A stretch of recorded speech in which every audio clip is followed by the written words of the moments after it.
Salut à toi, sixième vidéo de cette série de 30. Si tu as raté les premières, je te mets un petit lien normalement en haut de la vidéo là, qui va te permettre de retrouver les précédentes. Dans cette vidéo, je vais protéger un peu le micro parce qu'il y a un peu de vent et j'ai pas envie que ça souffle, pas que tu l'entendes. Dans cette vidéo, je vais te partager ce qui s'est passé après quelques mois de chômage. Il y a un moment où j'ai senti que j'avais envie de faire quelque chose en fait. J'avais envie de me remettre à travailler, j'avais envie de faire quelque chose. Et donc je voyais régulièrement ce coach, là, Eric. Si tu ne sais pas qui est Eric, c'est que tu as raté les vidéos précédentes. Et je suis allé parler à Eric et je lui ai dit voilà, j'ai envie de faire quelque chose maintenant. Qu'est-ce que je peux faire? Qu'est-ce que je dois faire? Et il m'a posé une question que j'ai trouvée très étrange à l'époque. Malgré toutes les prises de conscience que j'avais déjà faites, il m'a juste dit mais qu'est-ce que tu aimes faire en fait? Qu'est-ce que tu aimes faire? Et je l'ai regardé, j'ai fait mais qu'est-ce que j'aime faire? Qu'est-ce que c'est? Il me dit oui, pose-toi cette question-là, qu'est-ce que tu aimes faire toi? Qu'est-ce que tu aimes faire? Et quand je parle de aimer faire, c'est pas aimer mental, hein, okay, parce qu'il y a des gens encore aujourd'hui qui, quand je leur demande qu'est-ce que tu aimes faire, ils me répondent moi j'aime bien me bourrer la tronche. Donc quand je parle de aimer faire, c'est quelque chose qui est bon pour vous, c'est quelque chose qui est sain, c'est quelque chose qui vous fait du bien et pas uniquement du court terme. Quelque chose qui vous fait du bien à du moyen terme, à du long terme. Il y a vraiment, quand on parle comme ça de se faire du bien, il faut bien distinguer le court terme, le moyen terme, le long terme. Si vous mangez un gâteau, ça vous fait du bien à court terme.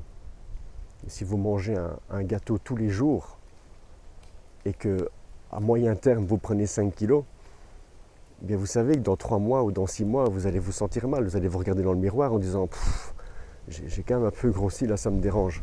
Donc c'est du yo-yo ça. Si à court terme vous vous faites du bien, vous vous faites plaisir avec ce mot plaisir qui est juste physique en fait, c'est juste un plaisir mental et souvent un plaisir émotionnel de je me fais plaisir en faisant quelque chose qui m'empêche de me sentir mal en fait. Mais le mal en fait c'est juste une sorte de couverture que vous mettez au-dessus, mais le mal il est toujours là.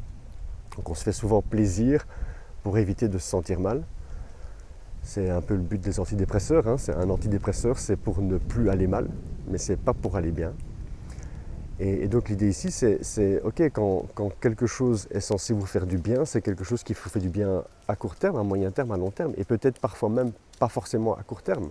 Quand on se met à refaire du sport la première fois, ben les premières fois qu'on fait du sport, c'est pas forcément agréable, mais on sait que voilà, il y a un truc qu'on a envie de changer, il y a un truc qu'on a envie d'améliorer, et on sait qu'à long terme, ça va faire du bien. J'ai arrêté le sport pendant des années, pendant mes études, j'ai arrêté le sport. Et après, j'ai recommencé à travailler, je me suis rendu compte que je n'étais pas foutu de courir 500 mètres. J'avais 24 ans, ou 24 ans, et je n'étais pas foutu de courir 500 mètres. Moi qui avais fait 10 ans de football avant. Donc là, je me dis, ok, il y a un truc qui ne va pas. Et donc j'ai fait un hacking de cerveau, je me suis arrangé avec un collègue de travail pour qu'il vienne chez moi le soir pour qu'on aille courir à deux.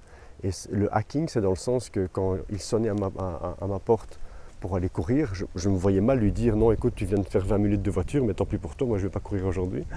Et donc je suis allé courir plusieurs fois avec lui au début et les premières fois on a couru 500 mètres et on s'est arrêté, on était essoufflé, épuisé, donc c'était pas forcément agréable sur le court terme. Mais je peux vous dire qu'au bout de quelques semaines, hein, ça va très vite, hein, au bout de quelques semaines j'ai retrouvé une forme, je courais 5 km et waouh quoi. Donc ne voyez pas à court terme, voyez à long terme. Donc cette notion de qu'est-ce que tu as envie de faire, qu'est-ce qui te fait plaisir de faire, qu'est-ce que tu aimes faire, il faut la mettre au bon endroit. Et à partir de là, je lui ai répondu que moi ce que j'aimais faire c'était le développement personnel. J'avais commencé la méditation, j'ai dit voilà c'est ça que j'aime faire et j'adore l'expliquer aux gens. Et donc il m'a dit explique-le aux gens. Explique-le aux gens. Et là j'ai dit mais moi, parler à des gens, non, ça c'est impossible. Je ne peux pas faire ça. Je suis incapable de faire ça. Je ne peux pas parler à des gens. Et il me dit, mais c'est ce que tu aimes faire apparemment. Je dis, oui, j'aime faire ça, mais je n'y arrive pas. Et il m'a répondu le mot magique, apprends. Apprends. C'est con, hein, quand on le dit comme ça. Apprends.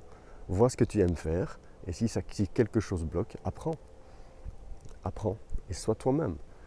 Vois ce qu'il y a dans ton cœur, ce que tu veux faire, et puis apprends.